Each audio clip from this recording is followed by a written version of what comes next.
ሰላም ጤና ይስጥልኝ ውድ የጀንበር ሚዲያ ተከታዮች እንደተለመደው አዳዲስና ወቅታዊ መረጃ ይዘን መተናል። አብራችሁን ቆዩ። በቅድሚያ ርዕሰ ዜና ህወሓት በማህበራዊ ሚዲያ ገጽታዬን አበላሽተዋል ባላቸው ግለሰቦች ላይ እርምጃ ሊወስድ መሆኑን ተሰማ።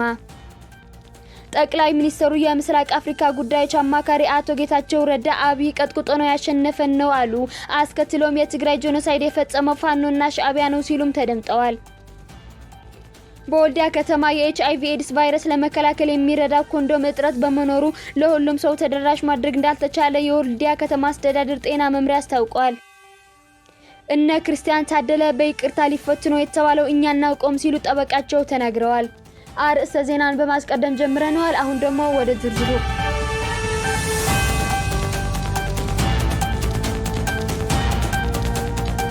በትግራይ ክልል ከተፈናቃዮች ጋር በተያያዘ ባጋጠመው ችግር ምክንያት ገጽታዬን አበላሽተዋል ባላቸው ተጽዕኖ ፈጣሪዎች ላይ ህወሓት እርምጃ ሊወስድ መሆኑን ተሰምቷል። ምንጮች መረጃ እንደሚያስመለክተው ቡድኑ ለህዝብ ተቆርቋሪ የሆነ የማህበራዊ ሚዲያ ተጠቃሚዎች በህጻጽ የመጠለያ ጣቢያ ተፈናቃዮች ላይ ያጋጠመውን ረሃብ በማጋለጣቸውና አስከፊው የረሃብ ፖለቲካ ሴራ ለኢትዮጵያ ህዝብና ለፌዴራል መንግስት በማሳወቃቸው ቁጣውን ቆስቁሶታል።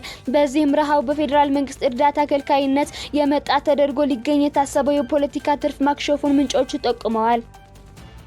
ምንጮቹ አክለውም በፌዴራል መንግስት በኩል ለተጎጂዎች አስፈላጊ እርዳታ በወቅቱ መቅረቡን እማኝ በመሆን ተናግረዋል። ዓለም አቀፍ ተቋማት የተፈናቃዮች ሁኔታ እንዳያዩ ቡድኑ ክልከላ ማድረጉን ተያያዥ መረጃዎችን እንዳጠፋ ምንጮቹም ገልጸዋል። በተጨማሪም በማህበራዊ ሚዲያ የተሰበሰበው ገንዘብ በቀጥታ ለቡድኑ እንዲላክ ግፊት ሲደረግ ቢቆይም ገንዘቡ ህጋዊ አሰራር በተከተለ መንገድ ለብሔራዊ አደጋ ስጋት ላይ ስራ አመራር ኮሚሽን ገቢ መደረጉም ተነግረዋል።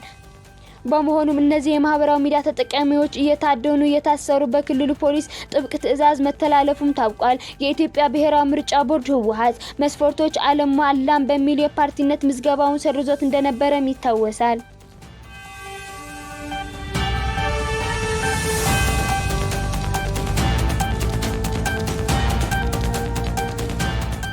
የጠቅላይ ሚኒስትሩ የምስራቅ አፍሪካ ጉዳዮች አማካሪ አቶ ጌታቸው ረዳ አብይ ቀጥቅጦ ነው ያሸነፈን ነው አሉ።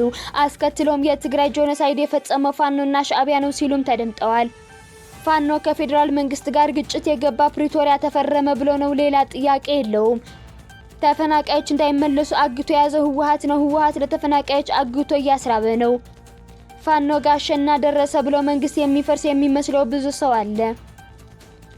ልጅ ሆኜ ለህኛ ነበርኩ ሰውም ልምታ ካለን ጭቅጭቅ ውስጥ ገብቼ ስስ ብልት ካገኘው ምናምን እልና ግን አንድ ጊዜ ደግሞ ማሰብ አለብህ። መጀመሪያ ዙር ትሞክርና ከቀጠቀጠ ትመክራለህ። ከዚያ የሆነ ሰዓት ላይ ገላጋይ ቢመጣ ጥሩ ነው ሲሉም ተደምጠዋል። ሙሉ ቃለ ምልልሶ ምሽት ይጠብቁን።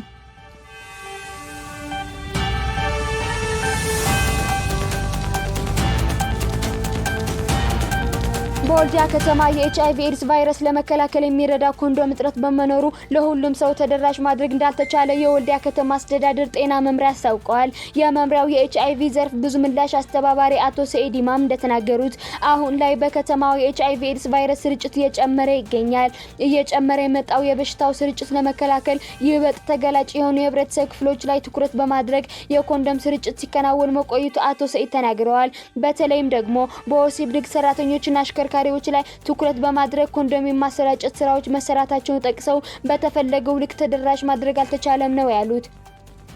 ለሁሉም ሰው ተደራሽ እንዲሆን በሚያስችል መልኩ ከሚመለከተው አካል ድጋፍ ለማግኘት ቢታዘዝም ለከተማው የሚቀርበው የኮንዶም መጠን በቂ አለመሆኑ እጥረት እንዲያጋጥም አድርጎታል። በሌላ በኩል የሆቴል ባለቤቶች የቀረበላቸው ኮንዶም ለተፈለገው ዓላማ ከመዋል ይልቅ ለሽያጭ የሚያቀርቡበት ሁኔታ መኖሩ ተጠቁሟል። የጤና መምሪያው ለጉዳይ መፍትሄ ለማምጣት የኤችአይቪ ኤድስ ቫይረስ ስርጭት መከላከልና ቁጥጥር ላይ ያተኮረ ምክክር ከሚመለከታቸው አካላት ጋር አካሂደዋል። እንደዚሁም ዜጎችን ከበሽታው ለመከላከል ያጋጠመ ያለው የኮንዶም እጥረት ለመቅረፍ ደሴ ላይ ከሚገኙ አካላት ኮንዶምን በበቂ መጠን ለመረከብ የሚያስችል ስራ እየተሰራ እንደሚገኝ አቶ ሰኢድ ጨምረው ገልጸዋል።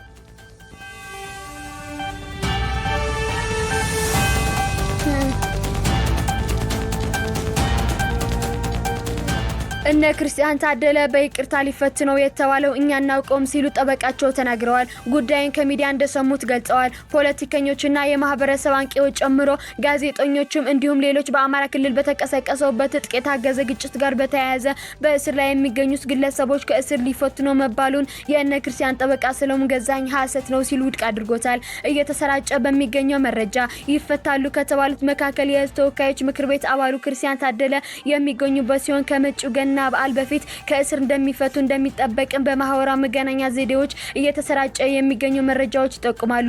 በእርግጥ መንግስት ከዚህ ቀደም በ2014 የገና በዓል እንደ እስክንድር ነጋ፣ ጀዋር መሐመድ፣ ስብሃት ነጋን ያሉትን ጨምሮ ሌሎችን ፖለቲከኞች በተመሳሳይ በበዓሉ ዕለት እንደለቀቃቸው ይታወሳል።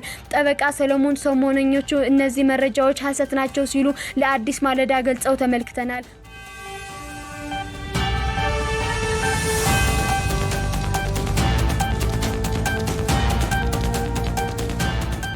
በሳውዲ አረቢያና በተባበሩት አረብ ኤምሬትስ መካከል ያልተለመደ ዲፕሎማሲና የወታደራዊ ውጥረት መፈጠሩ ተዘገበ። ባለፉት 2 ቀናት በየመን በኩል የተሰማው ዜና የዓለም መገናኛ ብዙሃን ትኩረት ስቧል። ሳውዲ አረቢያ በየመን ሙካላ ወደብ አቅራቢያ በፈጸመችው የአየር ድብደባ የተባበሩት አረብ ኤምሬትስ ለሚደግፋቸው ታጣቂዎች የሚላኩ የጦር መሳሪያዎችን ማውደሟን አስታውቃለች። የውጥረቱ ዋና ነጥቦች ሳውዲ አረቢያ ጥቃቱን የፈጸመችው ከኤምሬትስ የተላኩና ለቀጠናው ደህንነት ስጋት የሆኑ መሳሪያዎችን ለማውደም ነው ብላለች። የየመን መንግስት የኤምሬትስ ጦር በ24 ሰዓት ውስጥ ለቆ እንዲወጣ ያዘዘ ሲሆን ሳውዲ አረቢያም ይህን ውሳኔ በመደገፍ የብሔራዊ ደህንነት ቀይ መስመር ነው ስትል አስጠንቅቃታለች።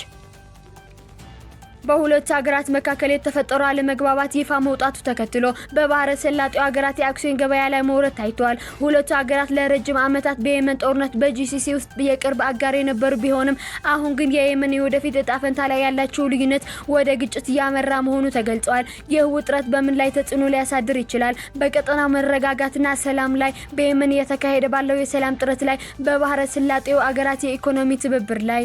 ለዛሬ የያዝነው ዜና ይህን ይመስል ነበር። ለቀጣይ አዳዲስ መረጃ ለማግኘት ላይክ፣ ሰብስክራይብ እና ሼር ማድረግ አይርሱ።